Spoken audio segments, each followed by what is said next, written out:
বিসমিল্লাহির রহমানির রহিম। আপনারা সবাই জানেন আমরা গণিত নিয়ে কাজ করি।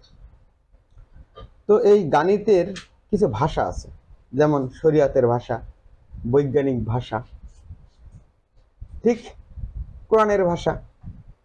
ঠিক সেরকম গণিতের কিছু ভাষা আছে, যে ভাষাগুলো আমরা বুঝি না বলে আমাদের একটু ঝামেলা হয়। তো আমি চেষ্টা করব এই গণিতের ভাষাগুলো সুন্দরভাবে উপস্থাপন করা। যেমন দেখেন, গণিত বলছে এই পৃথিবীতে 4 ধরনের লোকের কোনো রকম বিচার হবে না, বা এই 4 ধরনের লোকের বিচার করার ক্ষমতা কোনো সরকারেরও নেই। ব্যাপারটা কেমন একটা হয়ে গেল না কথাটা শুনে? কি, সরকারের ক্ষমতা নেই বিচার করা? তার মানে কি সেই ব্যক্তি সরকারের থেকেও পাওয়ারফুল? সেটি কিন্তু আমি বলিনি। আমি বলেছি 4 ধরনের লোকের বিচার কেউ কখনো করতে পারবেন না। কে কে? নাম্বার 1 নম্বর হলো নামাজি ব্যক্তি।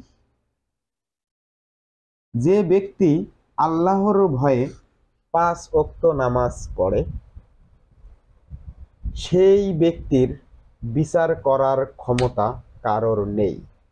এখন কথা হলো, বিচার কার করে? যে অন্যায় করে, যে অপরাধ করে, যে দুর্নীতি করে, তার বিচার হয়। এই 5 ওয়াক্ত নামাজ যে পড়বে আল্লাহর ভয়ে, লোক দেখানো নয়, এই ব্যক্তি কখনোই কোনোদিন অন্যায় করতে পারে না, তার দ্বারাই কোনো অন্যায় হবে না। সুতরাং যে অন্যায় করে না, অপরাধ করে না, তার তো বিচার হওয়ার কোনো প্রশ্নই আসে না। নাম্বার 2 নাম্বার হচ্ছে এলাকার মাতব্বর, যে যার কথা সবাই শোনে, আমরা যাদের কথা মেনে চলি।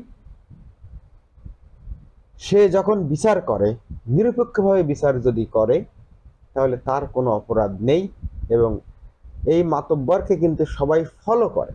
তো যাকে ফলো করে সে কিন্তু কোনো অন্যায় করতে পারে না, আর যে অন্যায় করতে পারে না তার তো কোনো অপরাধ নেই, সুতরাং তারও বিচার হবে না।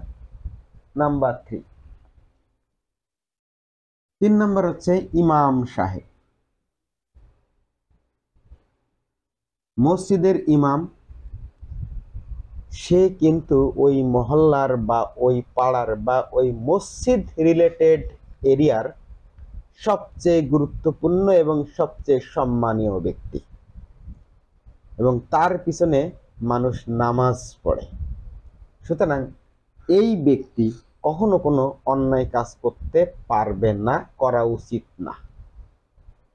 সুতরাং যেহেতু এই ব্যক্তি অন্যায় কাজ করবে না বা অন্যায় কাজ করা তার জন্য মানায় না, সুতরাং এনাকেও কাঠগড়ায় দাঁড়ানোর মতো ক্ষমতা কারোর নেই। নাম্বার 4, সবচেয়ে গুরুত্বপূর্ণ ব্যক্তি, তিনি হচ্ছে শিক্ষক। একজন শিক্ষক হচ্ছে মানুষ গড়ার কারিগর। তো এই শিক্ষক একজন রিয়েল শিক্ষক যদি হয়ে থাকে, তাহলে তার দ্বারা কখনো কোনো অন্যায় কাজ সম্ভব না। তার দিকে আঙ্গুল তুলে কথা বলে এরকম কোনো লোক থাকবে না।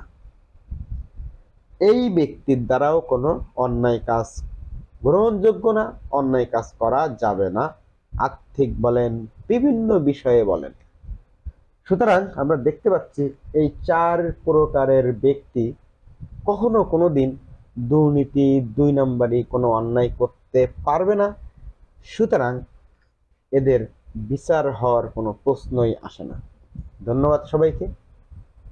ভিডিওটি ভালো লাগলে অবশ্যই লাইক, কমেন্ট, শেয়ার করবেন, আর আপনাদের গুরুত্বপূর্ণ মতামত কমেন্ট সেকশনে জানিয়ে দেবেন। আল্লাহ হাফেজ।